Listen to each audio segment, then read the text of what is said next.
My name is Steve Maxwell. I am running for Spotsylvania County Sheriff here in the great Commonwealth of Virginia.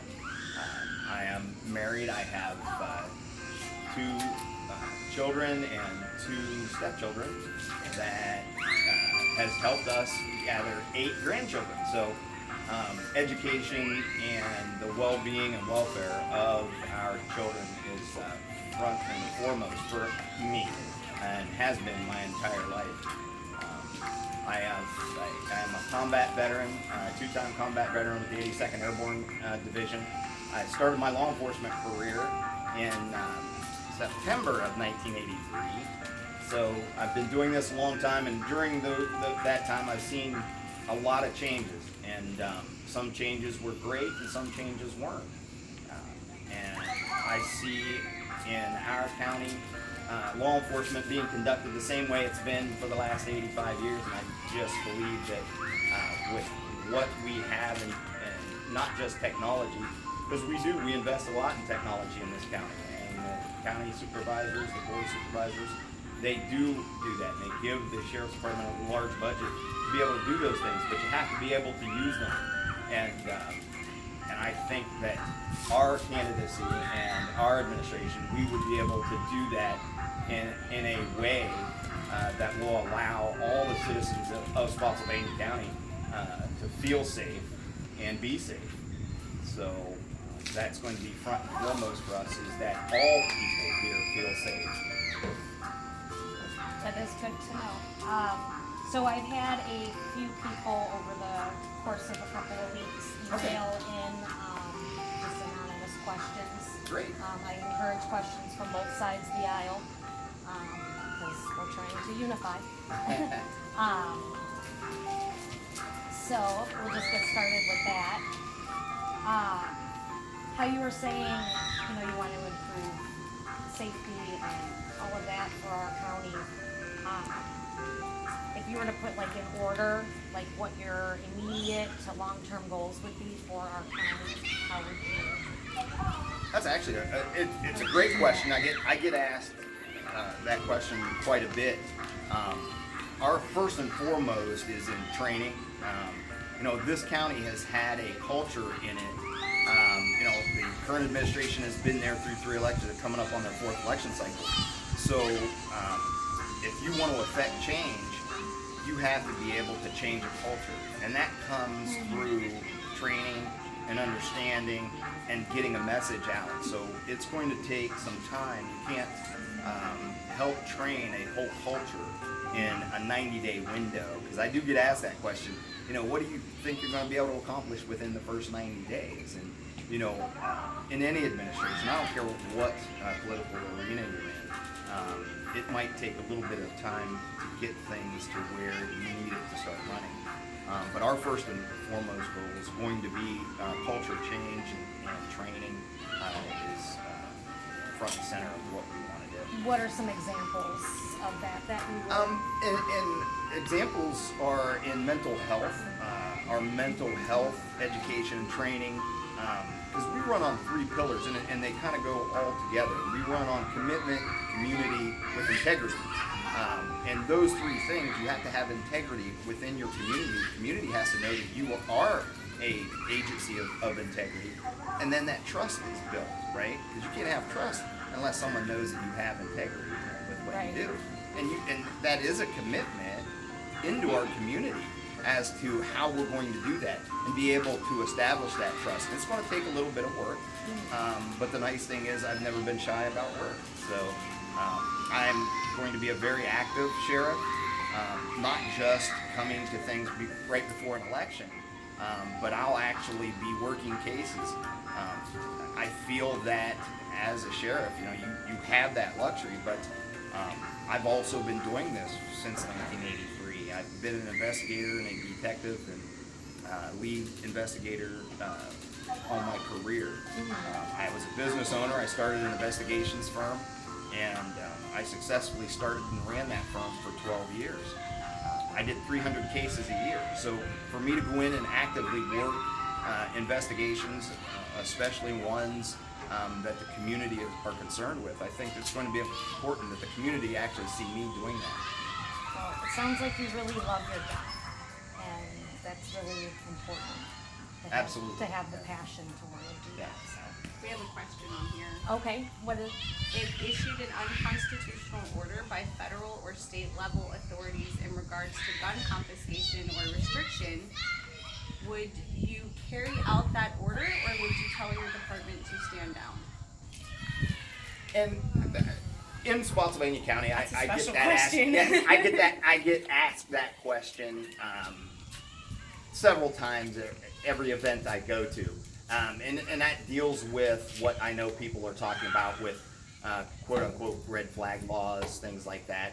Gun confiscation, and I am a constitutional conservative.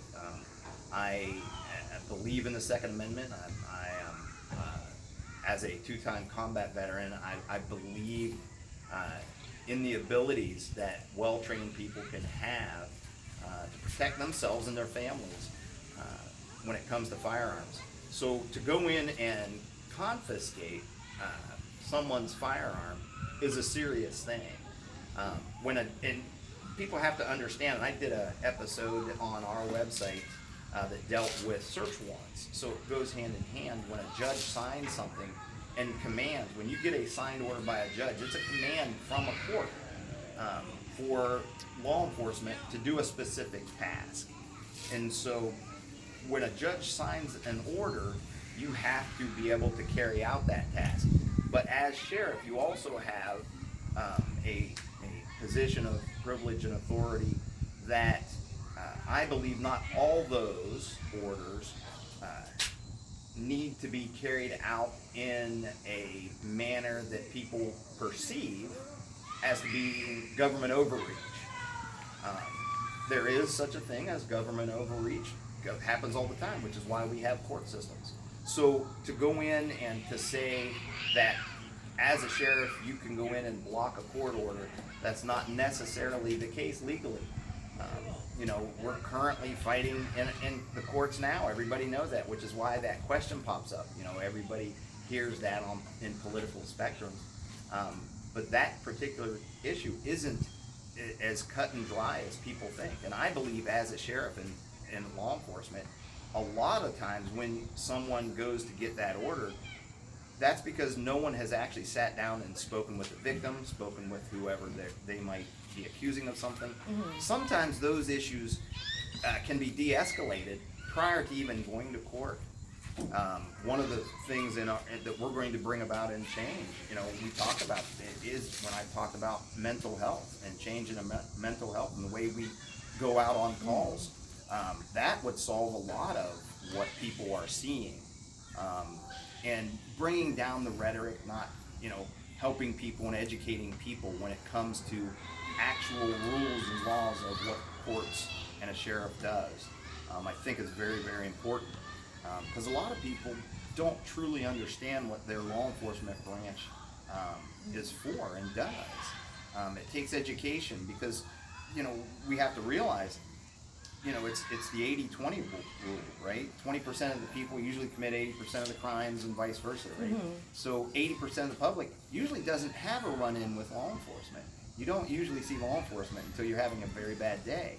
And so because of that, those deputies that you're reacting with need to be trained to be able to de-escalate things.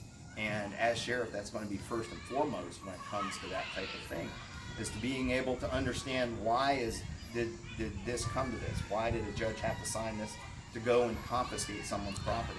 I think they're asking if a presidential administration wanted guns confiscated, would you obey that even though it's unconstitutional? If they wanted the whole, Yeah, if you mean, so if if there was a presidential order for me to go confiscate someone's firearm for everybody, not. yeah. Number one, that's not lawful, so I wouldn't. No, absolutely not. And I saw something the other day where someone posted something that they had talked to the current sheriff and said, the sheriff promised me he would never allow, if the FBI came to my door, that they would never allow anyone to confiscate, to search my premises, and that he would have those agents arrested. Actually, he probably said that, again, I'm not speaking for him because I barely met but chances are that the person that asked that's never ever going to have an FBI agent come to his door to search his house. Right. So it's a safe answer to just say that, right? Because that's the political climate.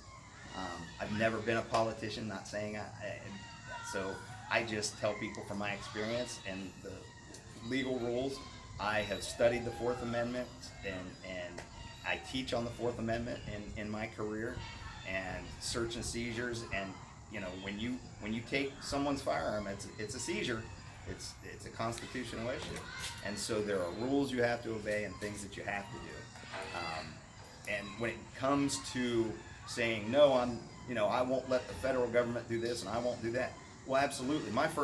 As sheriff, my first duty is to protect our citizens, right? It's the first duty to protect Spotsylvania citizens. So if there was truly an incident of government overreach, absolutely I would do whatever is within my authority to protect our citizens. No matter, that's what my job is. That's what you would elect me to do. So I would first and foremost do that. And we have our county attorneys and state's attorneys to tell us what is legal. And so you have to work in partnership.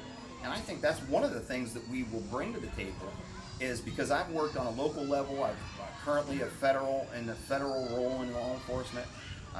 I know how to work with different jurisdictional agencies. Being able to work in partnership and concert with them is important. It's not that easy to say, well, yes, we're going to rush up there and we would arrest every single one of those bad FBI agents, right? Mm-hmm. That's not how it works. And I would just want the community to know the sheriff's role and responsibility is protect its citizens, but they also have a role to work in partnership with governmental agencies and entities. So that's, there's never been a short answer for that type of loaded question. Right. But I hope that answers the person that asked that. Again, it's not an easy question answered, and when somebody gives a short, direct answer, it's probably because they haven't given much thought to that answer. And that's something, when you talk about seizing some property from someone, you need to have a long thought on that. Yeah. In my opinion. Yeah. So we have another question. How would you improve mental health responses on calls? Well, and I'm trying to remember the number. I believe that the last time a study was done, and actually my campaign manager was, and a partner of mine, his name was Reggie Frection, Dr. Reginald Frection. That was one of the things he was on his doctorate and wrote a paper on. But I believe somewhere around 70 to 75% of law enforcement interactions on a call to service deals with some form of emotional crisis, right? A mental health crisis that someone may be having. And mental health, all kinds of people lump addiction into mental health and other things. Mm-hmm. So again, I apologize that it's not one of those short type answers, but for us, education on how to help mental health. There are programs out there I want to invest in as sheriff, to invest with county money, that lets the deputy know as he's responding to a call, and there might be a mental health issue in that home. If you have someone who's autistic, something that's going on in that home, they know that ahead of time. Yeah. And so because of that, they respond differently. There's ways, and the way we will train our deputies to respond to those things is how to de-escalate that, how to deal with someone who might be autistic. Because if you just come in there to handle a normal call, autistic people, and I have a brother who has a mental health challenge, and so he doesn't react the same way other people do. Right. And so it's very important. It's the same way with our SROs in schools.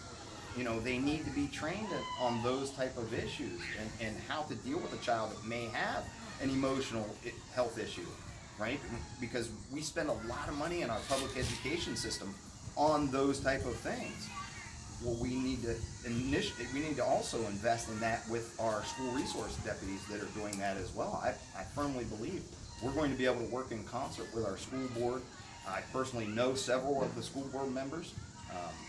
My family has been in education. My good role model for me was my uncle, who was a lifelong educator. So that's very important to us. Okay. Well, on the note of with schools, I do have a question in that area. What are some of your ideas for making our schools safer both inside and out, in addition to the mental health? Well, school safety, everyone knows. It's, the way we went to school is not going to be the same way in the future, the way schools are. Everybody wants that, and everybody thinks it's going to go back to the way I grew up in schools, and we all, grew up in that generation, that Pollyanna type, scenario. It's just, unfortunately, not the way things are today. Again, I have 8 grandchildren that are all in school, so that's very important for us. So being able to make these schools more of a harder target for someone, and I know that school shootings are big right now that people are talking about is what's bringing about community conversation. But there are a lot of other things that are involved with the school resource officers and deputies that we will have in getting the interactions with the students more on an educational basis. I personally will have a commitment to the schools to come in as the sheriff, going to the elementary schools and talking to kids, school programs. I'm not going to do that with just free ice cream. We're going to go in there and we're actually going to deal with these problems and talk to kids and help educate the community on when a child has an interaction with a deputy, how does that child react? And we were all remember we were told as kids, look for the badge, look for the badge. That officer, that deputy is there to help you. And I don't hear that as much anymore from communities. And I want to help make that possible here in Spotsylvania. We need to do that. Kids need to understand that of anyone they can trust, it's that person with that badge on, the way we grew up and the way we were told. And that's going to take, again, a commitment in a culture, right? Because you're going to have to change culture. You're going to have to change and educate, not just the community, but to ensure and let the community know that my deputies are there to serve the community, not the other way around. It's, we need the community. The community doesn't need us. And in order to do our job, that's the partnership. That's why I said our commitment in community with integrity, and those 3 things are in that circle because it's so important for us. Okay, so would you then, well, first, my next question would be, are you familiar with the memorandum of understanding between? I am. The MOU with the school board. What would you change? I haven't read it word for word, but I have seen that. Me neither. And it's so long. And again, remember, and this is something for all my lawyer friends and my family. I have family members who are attorneys. But those type of things are written by lawyers for the benefit of lawyers, for the so that a lot of times you almost need a law degree to understand those things, and you rely again on partnerships on your county attorneys and your legal agencies to help you sort through those things. But I would want to ensure that we follow what the MOU, that we come to an agreement with the school board, and those people need to understand that comes from the school board. So you have to work in partnership with your school board as a law enforcement entity. The community is going to elect who they want on that school board. That has nothing to do with the sheriff. So as a sheriff, my commitment to my community is that I'm going to work with who is on that school board, because they're the representative of the community. So what they want in their MOU, we have to ensure that we get. And we act on it with, again, that integrity word. If it says we're going to do that, they need to trust that we're actually going to do that. If we say we're going to have a deputy in every school, because the MOU says you're going to have a deputy in every school, we need to have a deputy in every school. Now, whether that happens currently or not, that's for the school board to decide. But I can assure that my commitment is if my name goes on that signature block, integrity is everything to me. I will not give up who I am with my integrity based off of a political position. So if I sign that, we're going to follow what the agreement on the MOU is. Good. So how bipartisan do you consider yourself then? as you said, because the people elect our representatives, and it's your job to be able to work with everybody. So Absolutely. how would you consider how bipartisan? Absolutely. You have to remember, this county is made up of people that are from every different walk of life and background. What gives me a unique ability, I feel, is I grew up on what everybody back then would have said was the wrong side of the tracks. I grew up very, very poor. I grew up in government assistance. I grew up in a housing project. I know what that was like. I was the kid that in elementary school would get made fun of because of the clothes he would wear. And, there were times when the only time I would eat would be when I got to school. So I'm familiar with that. And I also worked my way in jobs and have been blessed in my life to do other things. And I've sat down, I've had conversations with congressmen, with senators, with Fortune 500 business owners. When I opened my business, I had several clients that were Fortune 500 businesses.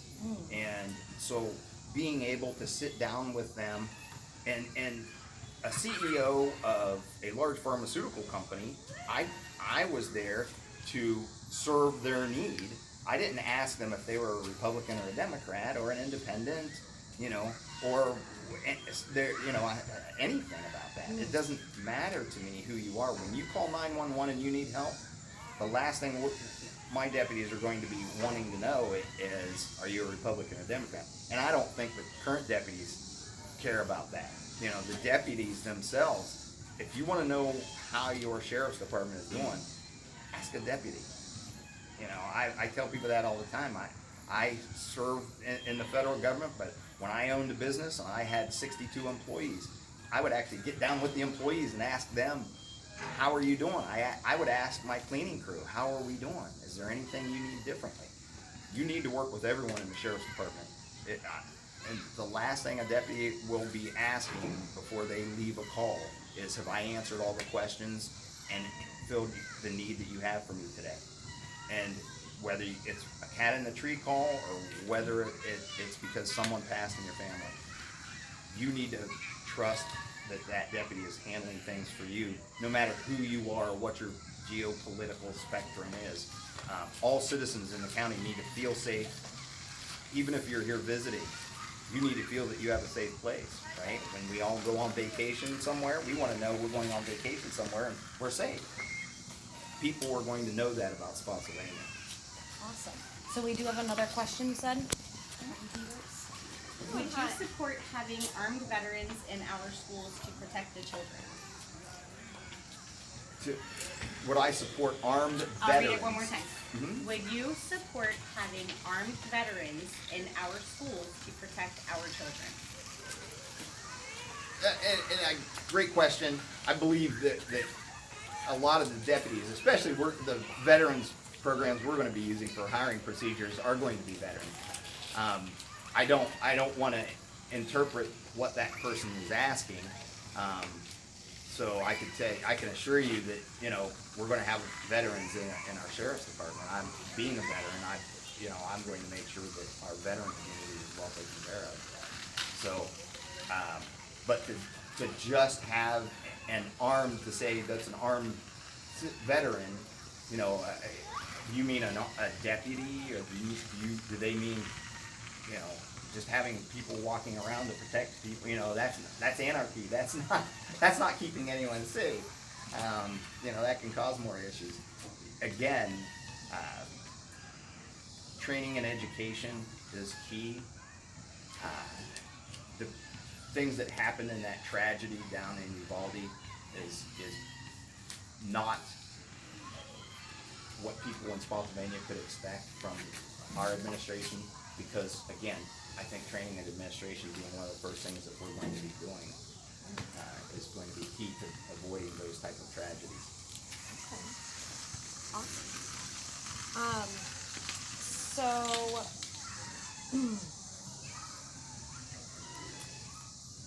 as like we've stated before, our county is growing rapidly. Yes. We're very rapidly getting a rural and city spots, pretty much. So what would be your plans on how you could accommodate the wants and needs of both the suburban and rural Spotsylvania residents? Because it is pretty polar. Well, I want everybody, first of all, to understand that a sheriff's department, no matter whether you're living in a rural area or whether you're living in more of a town, city setting, gets back to everyone needs to feel safe under our administration, no matter who you are or where you live. Yes, we're growing at a rapid rate, and again, I've seen how a county can grow and the benefits of growth. There's nothing wrong with growth, but if it's quality, sustained growth with good infrastructure, the nice thing is those are political questions for boards of supervisors, right? And the nice thing is I'm not running for an office that creates policy. I'm running for an office that's going to help ensure that everybody knows that they're safe in our community and when they need us. Because I think it's disingenuous for any law enforcement official to say you will always be safe in a community, nothing will ever happen to you. Well, we know that'll never happen, but you need to be assured as a community member that your representative of law enforcement is going to take care of you, make sure they're doing the best they can when you need them, and make sure you understand what steps need to happen to help you in the process of wherever you're at in the need that you had arisen at that point for you. Were there anybody else have any other questions on that? She disappeared. Those are kids. The last one you were responding to was about the veterans. Yeah, it's the The veterans. And that is currently our last question. Oh, wait.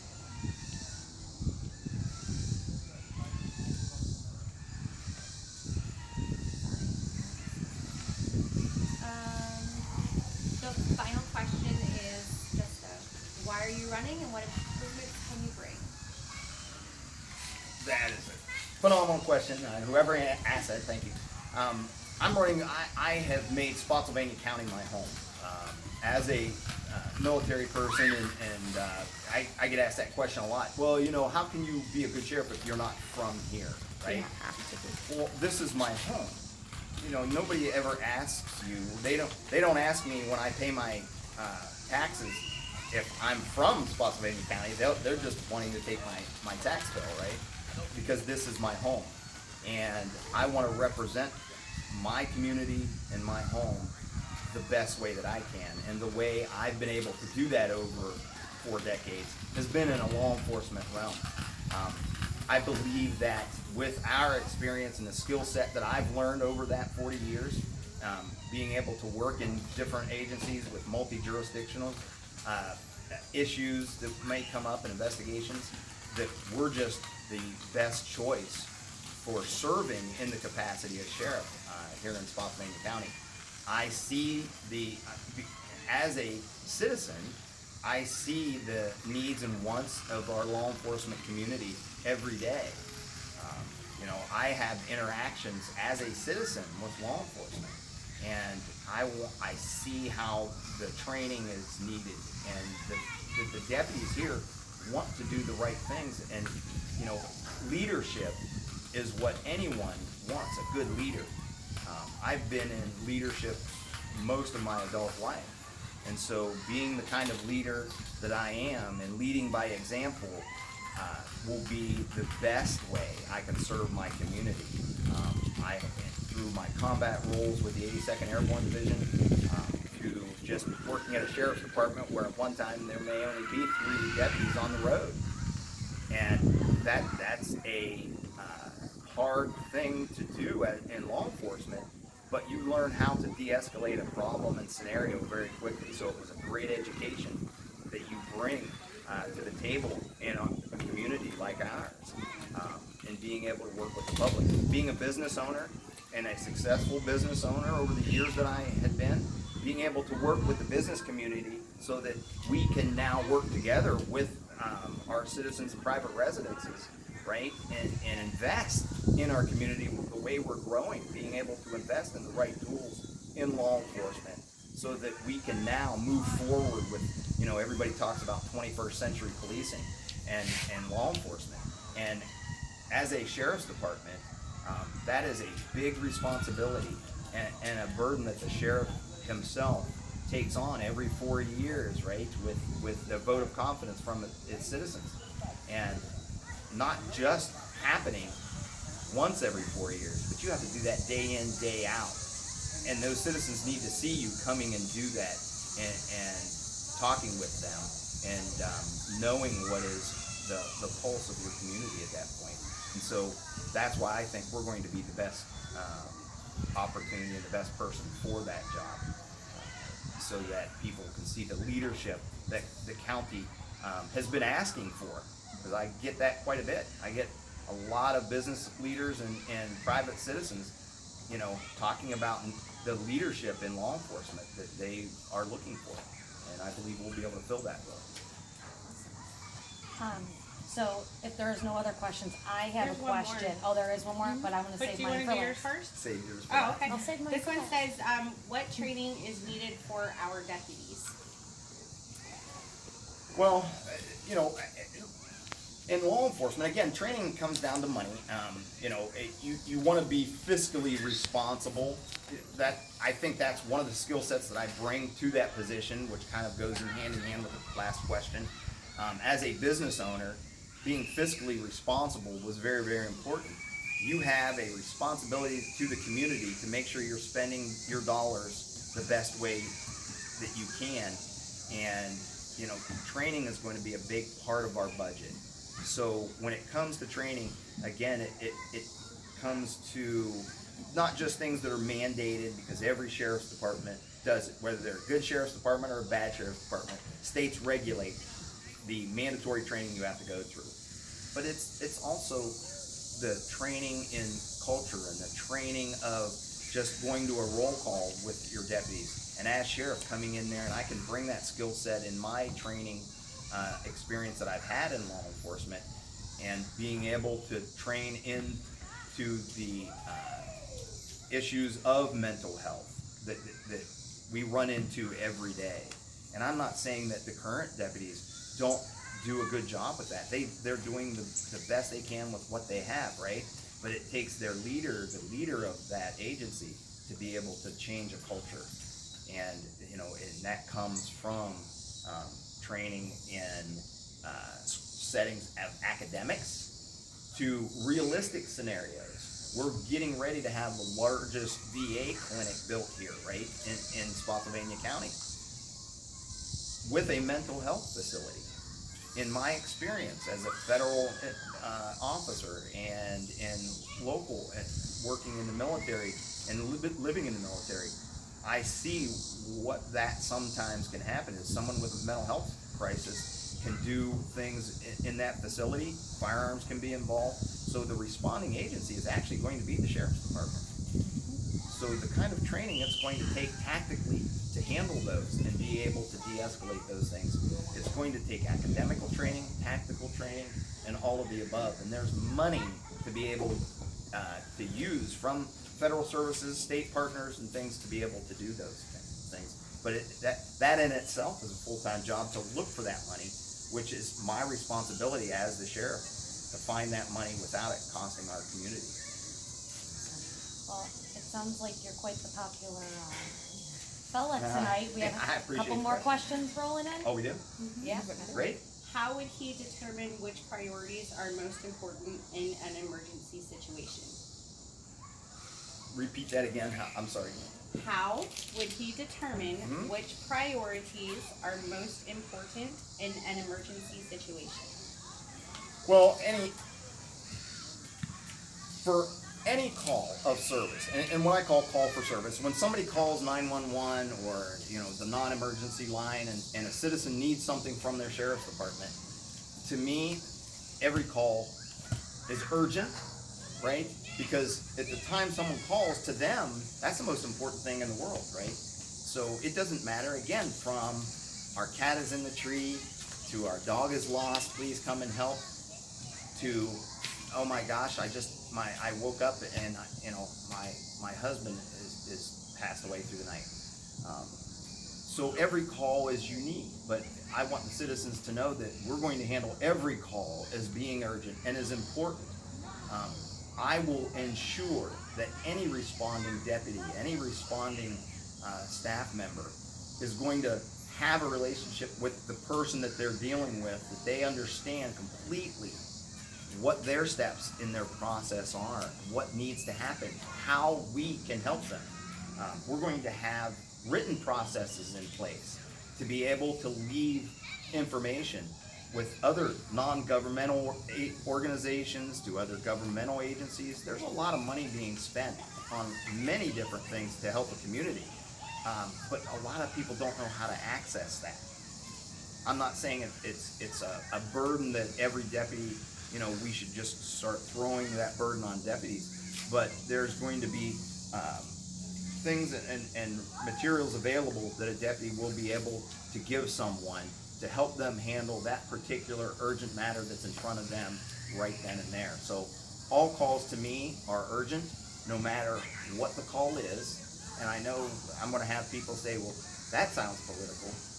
Well, it's not. It's just everybody has a crisis at a different time in their life. And so how you handle that with them, they have to have the understanding to know that I believe that person in front of me is talking to me as a human being, and they're going to help me through this. And that's going to be a priority for me. That's how we'll prioritize it.